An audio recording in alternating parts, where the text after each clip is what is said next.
It's 3 a.m. and you're awake.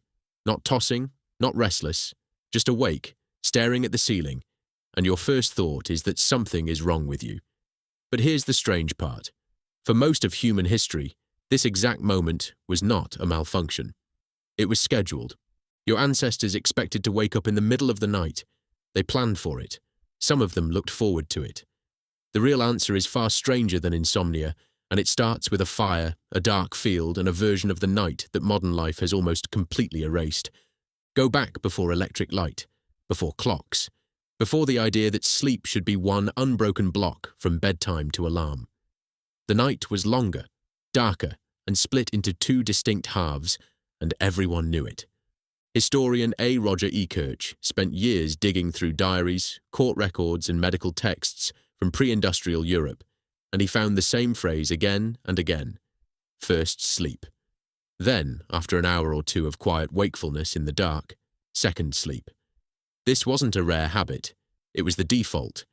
People fell asleep shortly after dusk, woke naturally in the deep of night, stayed awake for a stretch, and then slept again until dawn. Think about how ordinary that gap must have felt. Nobody panicked in it. Nobody reached for anything to fix it. It was simply the shape the night took, the way a river has a bend in it, and you don't call the bend a flaw. What did they do in that gap? Quiet things. They prayed. They talked with a partner in bed. They tended a low fire. Some got up and visited a neighbor because apparently entire households were awake at the same hour. Midwives scheduled certain visits for this time, since a woman in labor and the people around her were often already up. Farmers checked on animals that stirred in the dark barns nearby. Some people simply lay still and let their thoughts wander, unbothered. And it turns out that wandering might have mattered more than anyone realized. There's evidence that this middle-of-the-night wakefulness carried a kind of function. Some physicians of the era believed the waking hour was when digestion finished its work, when dreams from the first sleep could be turned over and considered, even when certain kinds of thinking were sharper than during the day. Whether or not that belief was medically accurate, it shows something important. The waking hour wasn't treated as wasted time. It was treated as part of the night's design. So if this was normal for centuries, why does waking at 3 a.m. now feel like a crisis? Ask yourself that. Why does modern insomnia carry so much dread when your great-great-grandparents treated the exact same hour as unremarkable, even useful? The answer isn't only cultural, it's electrical. Artificial light rewired the boundary between day and night, and it did it fast. Gas lamps stretched evenings by an hour or two. Electric bulbs erased the boundary almost entirely.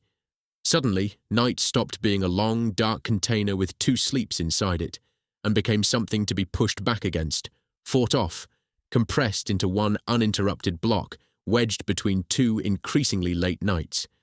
First sleep and second sleep collapsed into a single expectation. 8 hours, straight through, no waking, or something is wrong. Notice how quickly that expectation calcified into a rule. Within a few generations, an entire cultural memory of segmented sleep simply vanished from common knowledge, buried so completely that when E. Kirch first published his findings, many readers assumed he had discovered something exotic, when really he had just uncovered something forgotten. Sleep researcher Jerome Siegel wanted to know if this two-part pattern was truly ancient, or just a product of pre-industrial European culture. So he did something unusual. He traveled to communities that still live largely without artificial light: the Hadza of Tanzania, the San of Namibia, the Tsimane of Bolivia, and he tracked their sleep with wearable monitors, not just interviews and folklore. What he found complicated the story. These groups didn't reliably split their sleep into 2 sessions the way pre-industrial Europeans did. They slept in a single stretch, but a shorter one than expected, often under 7 hours, and they woke gradually with the falling temperature of early morning rather than an alarm clock. No naps to make up the difference during the day. No anxiety about the number either. Here's the twist. It wasn't the segmentation that mattered most. It was the absence of worry. None of these communities have a word that maps cleanly onto insomnia. Poor sleep exists, sure, everyone has a rough night, but the psychological terror around it, the dread that tomorrow will be ruined, the frantic checking of a clock that seems to be a modern invention layered on top of an ancient, flexible biological rhythm. Think about your own nights. You wake at 3 a.m., And the first thing your brain does is calculate how many hours of sleep you have left. It does math before it does anything else, before you've even opened your eyes fully. That calculation, that anxiety, is not a universal human experience. It's a symptom of treating one rigid block of unconsciousness as the only acceptable form of rest, and then punishing yourself the moment reality doesn't match the block. Anthropologist Carol Worthman studied sleep across dozens of small-scale societies and found something else worth sitting with. In many of these cultures, sleep is porous. People doze near a fire while others talk nearby.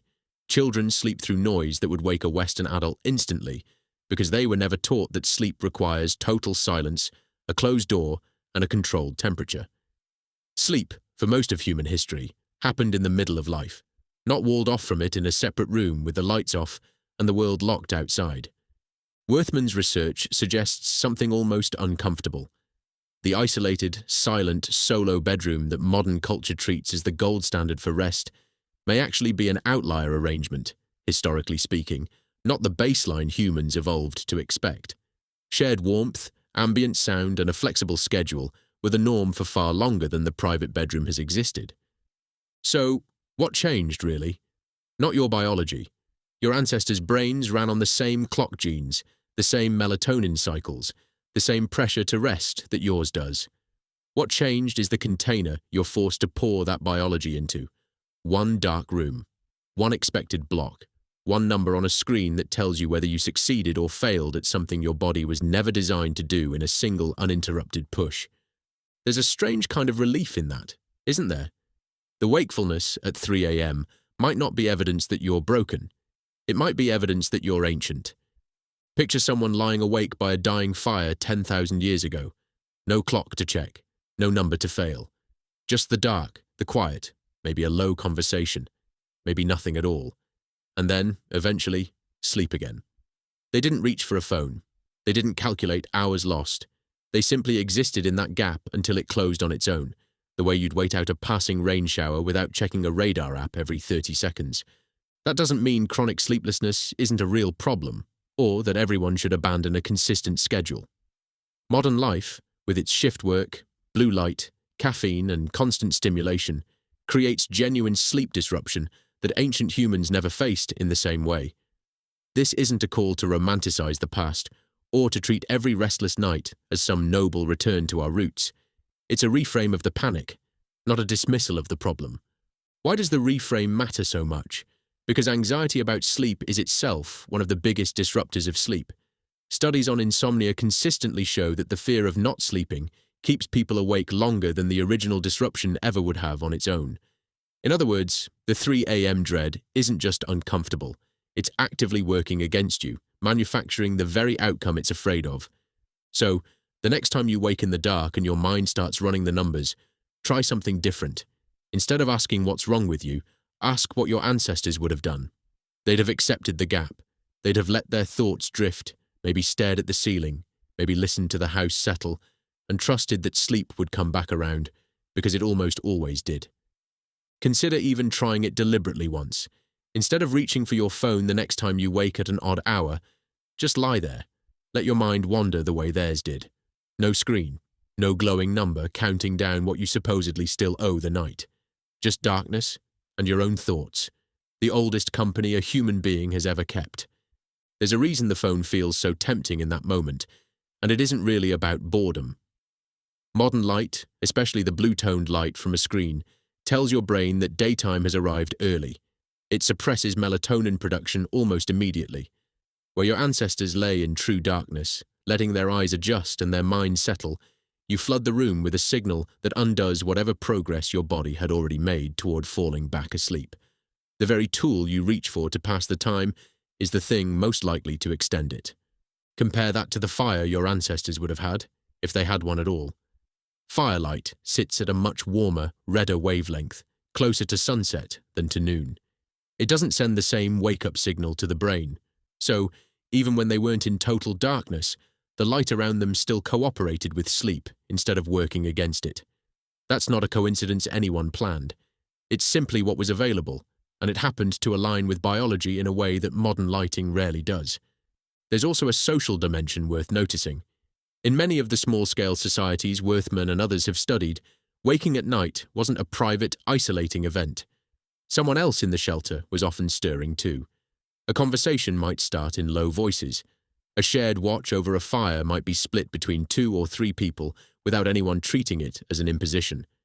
Compare that to the modern experience of waking alone in a dark, silent bedroom, phone screen the only light source, no one else stirring, nothing to do but calculate.